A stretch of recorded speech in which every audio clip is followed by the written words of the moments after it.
देवभूमि में आपका स्वागत है। मैं हूं आपके साथ गीतू चौहान। बुलेटिन की शुरुआत करते हैं। अयोध्या दौरे पर आज धामी कैबिनेट अयोध्या के लिए रवाना हुए सीएम धामी रामलला के दर्शन करेंगे उत्तराखंड के मंत्रियों के साथ हनुमानगढ़ी जाएंगे सीएम धामी। सबसे बड़ी खबर, अयोध्या दौरे पर आज धामी कैबिनेट अयोध्या के लिए रवाना हो गए हैं सीएम धामी। उनके साथ उनकी कैबिनेट भी जा रही है, तो रामलला के दर्शन करेंगे उत्तराखंड के मंत्री। ये बड़ी खबर उत्तराखंड से, जहां पर सीएम धामी रवाना हो गए हैं अपने मंत्रियों के साथ और पहला पड़ाव होगा हनुमानगढ़ी। उसके बाद रामलला के दर्शन करेंगे।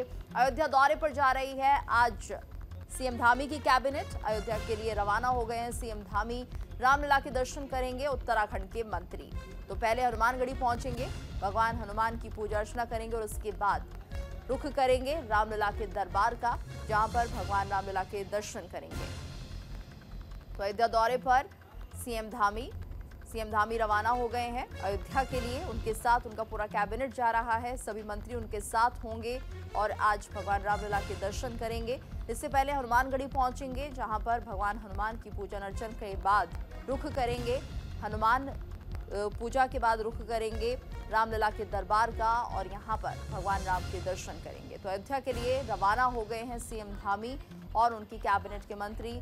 रामलला के दर्शन करेंगे उत्तराखंड के मंत्रियों के साथ हनुमानगढ़ी जाएंगे सीएम धामी और उसके बाद रामलला के दर्शन करेंगे। तो अयोध्या दौरे पर आज धामी कैबिनेट अयोध्या के लिए रवाना हो गए हैं सीएम धामी। इस वक्त ये बड़ी खबर, आज अयोध्या का ये विशेष कार्यक्रम और उनकी कैबिनेट भी साथ जा रही है। तो सीएम धामी और उनकी कैबिनेट आज भगवान रामलला के दर्शन करने के लिए अयोध्या पहुंच रहे हैं। सीएम धामी उत्तराखंड से रवाना हो गए हैं अयोध्या के लिए। अयोध्या दौरे पर धामी कैबिनेट भगवान रामलला के दर्शन करेंगे और उससे पहले हनुमानगढ़ी पहुंचेंगे, जहां पर हनुमान भगवान की पूजन अर्चन के बाद रामलला के दरबार जाएंगे। तो रामलला के दर्शन करेंगे उत्तराखंड के मंत्रियों के साथ हनुमानगढ़ी जाएंगे सीएम धामी। अयोध्या के लिए रवाना हो चुकी है धामी कैबिनेट। अयोध्या दौरे पर आज धामी कैबिनेट और अब से कुछ देर पहले ही सीएम धामी अपनी कैबिनेट के साथ रवाना हो गए हैं। तो रामलला के दरबार में सीएम धामी और धामी सरकार, सीएम धामी अपने मंत्रियों के साथ अयोध्या जाएंगे। देहरादून एयरपोर्ट से रवाना हो गए हैं, थोड़ी देर में पहुंचेंगे अयोध्या। सुबह 11:15 पर हनुमानगढ़ी पहुंचेंगे।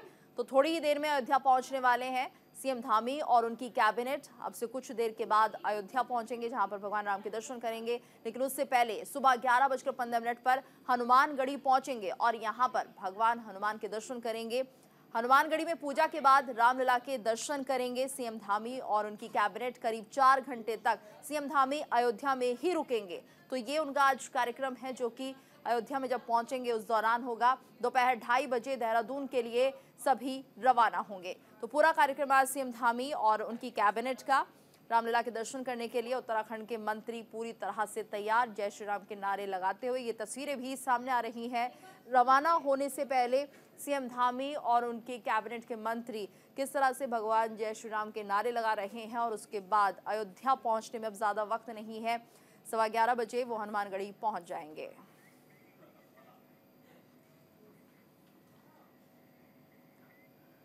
और वहीं हल्द्वानी हिंसा से जुड़ी बड़ी खबर आ रही है। वन भूलपुरा क्षेत्र में हटा कर्फ्यू। वन भूलपुरा में हालात अब सामान्य हो गए हैं। 8 फरवरी को लगा था इलाके में कर्फ्यू। डीएम नैनीताल ने कर्फ्यू हटाने का आदेश दे दिया है। हल्द्वानी हिंसा से जुड़ी ये बड़ी खबर, वन भूलपुरा क्षेत्र में कर्फ्यू हटा दिया गया है। हालात अब सामान्य बने हुए हैं, जिसको लेकर कर्फ्यू हटाने के आदेश डीएम ने दे दिए हैं। तो 8 फरवरी को इलाके में कर्फ्यू लगा था, जब पूरी हिंसा यहां पर हुई थी। वनभूलपुरा क्षेत्र से अब कर्फ्यू हट गया है। लोगों के लिए बड़ी राहत है, क्योंकि हालात अब यहां सामान्य हो रहे हैं। हल्द्वानी हिंसा से जुड़ी ये बड़ी खबर आपको बता रहे हैं। वनभूलपुरा क्षेत्र में जिस तरह से आगजनी की घटना हुई थी, विवाद बढ़ा था, ऐसे में उस दौरान कर्फ्यू लगा दिया गया था 8 फरवरी को। लेकिन अब हालात सामान्य होते हुए दिख रहे हैं। डीएम ने तत्काल कर्फ्यू हटाने के आदेश दे दिए हैं।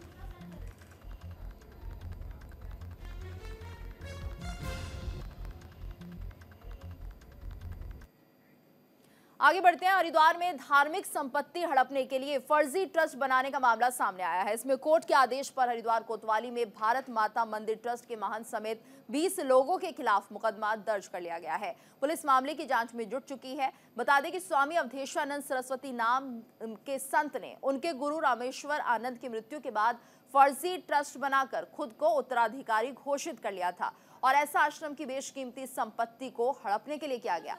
इसमें आरोपी संत के साथ अन्य संत और कुछ राजनीतिक लोग भी शामिल बताए जा रहे हैं। वहीं पुलिस का कहना है कि कोर्ट के आदेश पर मुकदमा दर्ज कर मामले की जांच की जा रही है।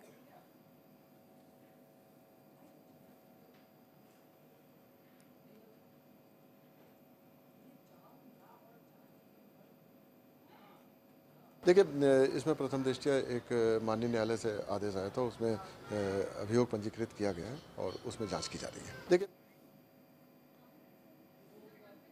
खबर लक्सर से, जहां पर जैनपुर गांव में शर्मसार करने वाली घटना सामने आई है, जहां एक नाबालिग से एक ही परिवार के 8 लोगों पर सामूहिक दुष्कर्म का आरोप लगा है।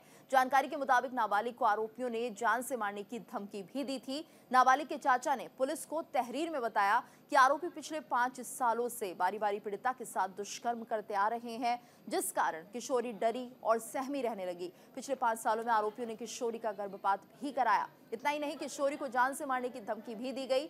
पुलिस ने 8 आरोपियों के खिलाफ पॉक्सो एक्ट समेत दुष्कर्म की धाराओं में मुकदमा दर्ज कर लिया है और पुलिस मामले की जांच में जुट चुकी है।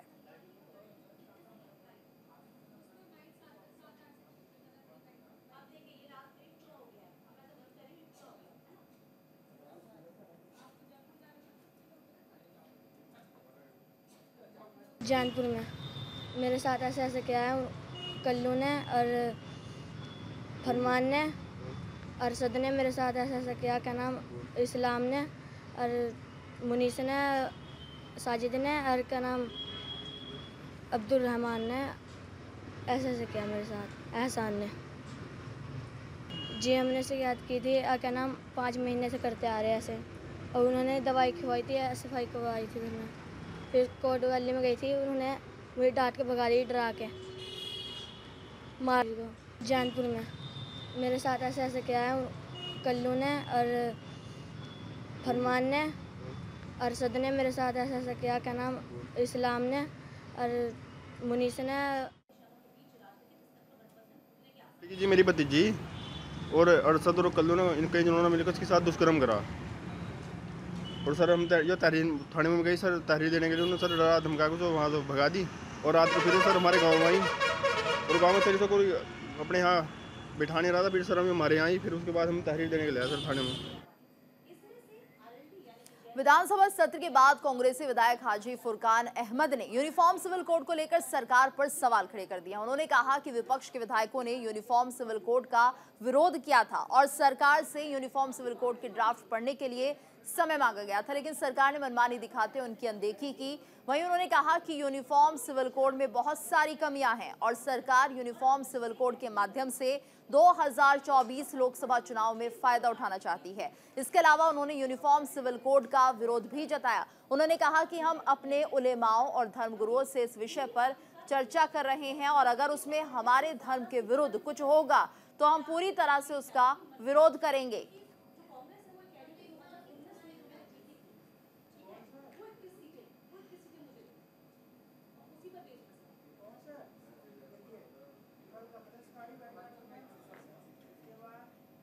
मेरी भतीजी और अरशद और कल्लू ने इनके जिन्होंने मिलकर उसके साथ दुष्कर्म करा। सर तहरीर देने के लिए उन्होंने सर डरा। एक ही मांग थी कि इसमें हमें पढ़ने का बहुत कम टाइम दिया गया। एक तो इसका हमें पढ़ने का टाइम दिया जाए और ये कमेटी फिलहाल ये जो बिल लाए हो आप, और ये किसी कमेटी को सुपुर्द कर दिया जाए जिससे आराम से पढ़ सके और इसमें थोड़ा टाइम दिया जाए। और यहाँ पर रुकेंगे एक ब्रेक के लिए। ब्रेक के बाद खबरें जारी हैं।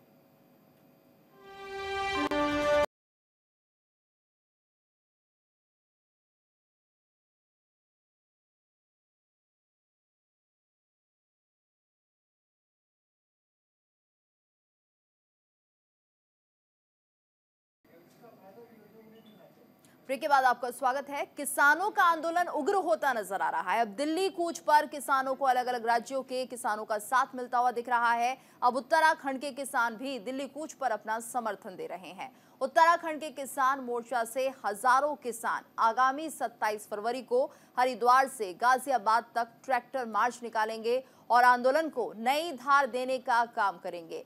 इस बाबत मोर्चा के जिला अध्यक्ष चौधरी महकार सिंह का क्या कहना है, सुनिए।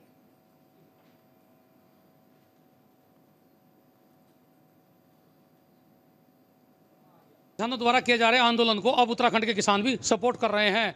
उत्तराखंड किसान मोर्चा ने संयुक्त किसान मोर्चा के साथ में 27 मार्च को दिल्ली से लेकर के हरिद्वार तक ट्रैक्टर मार्च निकालने की घोषणा की है। हमारे साथ में जिला अध्यक्ष महकार सिंह जुड़े हुए, बात करेंगे। महकार सिंह, किस तरह की रणनीति बनाई गई है? आंदोलन तूल पकड़ रहा है। रणनीति तो ये है कि सभी किसान तैयार है और अभी जो है राकेश टिकैत जी ने 27 की एक घोषणा करी कि सभी किसान अपने ट्रैक्टर लेकर नेशनल हाईवे पर लगाओगे, तो वो ट्रैक्टर हरिद्वार से लगाकर और दिल्ली तक ही सड़कों पर रहेंगे। चौथे दौर की वार्ता में जो केंद्र के कई मंत्री शामिल थे और पंजाब के मुख्यमंत्री भी थे, उसमें ये भी सुनने में आया कि कुछ चीज़ों पर कहीं ना कहीं सकारात्मक बातें हुई हैं। हालांकि निपटारा कुछ हुआ नहीं है, सोल्यूशन निकला नहीं है।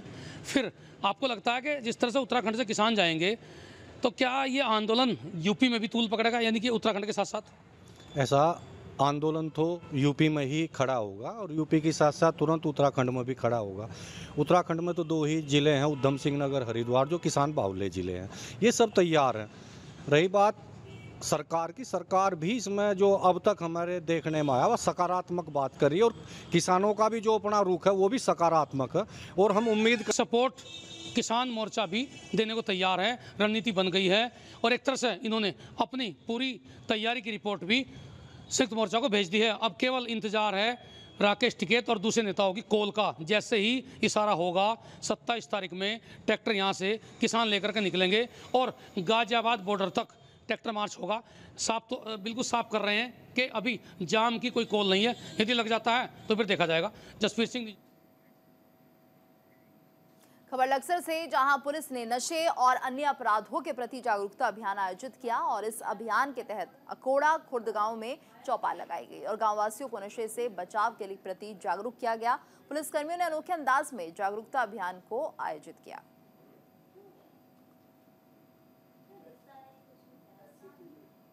द्वारा बहुत अच्छी चीज़ समझाई गई है। मैं नशे के बारे में कि नशा ना करो, गांव में नशा ज़्यादा फैल रहा है आजकल, स्मोक वगैरह, ड्रग्स, दारू वगैरह सब, इससे युवा पीढ़ी बहुत बर्बाद हो रही है। और फ्रॉड के बारे में भी समझा, मोबाइल फ्रॉड के बारे में, जैसे OTP देते हैं किसी को, बोलते हैं कि आपकी लॉटरी लग गई है, आपको 25 लाख रुपए मिलेंगे, आप इतना अमाउंट इसमें अकाउंट में डाल दो। पुलिस द्वारा समझा गया गाँव में बहुत अच्छी तरह से, द्वारा बहुत अच्छी चीज़ ये आज मेरे गांव में अकोड़ा मुकरमतपुर में एक चौपाल का आयोजन किया गया, जिसमें नशे के बारे में बात की गई। गाँव वालों का पूरा सहयोग रहेगा और जो भी क्या नाम दारू या नशा में लिप्त पाया जाएगा उसे गुंडा एक्ट में भेजा जाएगा। और नई पीढ़ी को बचाने के लिए ये काम करना गाँव वालों को बहुत ज़रूरी है। नहीं तो ये बच्चे हमारे बिगड़ते जा रहे हैं, बहुत बुरा हाल हो रहा है। कहीं एक्सीडेंट हो रहे हैं, कहीं क्या नाम मर्डर में जा रहे हैं, कहीं उसमें जा रहे हैं। उत्तराखंड पेंशन के लिए अहर्कारी सेवा और विधि मान्यकरण अधिनियम लागू होने के बाद सिंचाई विभाग के रिटायर कर्मचारियों के सामने पेंशन का संकट खड़ा हो गया है, जिसको लेकर कर्मचारियों ने लोनिवी बड़कोट कार्यालय के बाहर 1 दिवसीय धरना दिया, जिसमें कर्मचारियों ने 3 सूत्रीय मांग रखी और इस दौरान कर्मचारियों ने समाधान न निकलने पर सुप्रीम कोर्ट में अवमानना याचिका दायर करने की चेतावनी दी है। राज्य सरकार ने 8 मई 2023 से इस अधिनियम को लागू कर दिया है। खास बात यह है कि 1 अप्रैल 1961 से ये मान्य है और इससे उन वर्क चार्ज कर्मचारियों के सामने संकट खड़ा हुआ है जो सुप्रीम कोर्ट के आदेश के बाद रिटायर हुए। लोनिवी के कर्मचारियों का कहना है कि सरकार के एक्ट लागू करने से सुप्रीम कोर्ट के आदेश की अवहेलना हो रही है।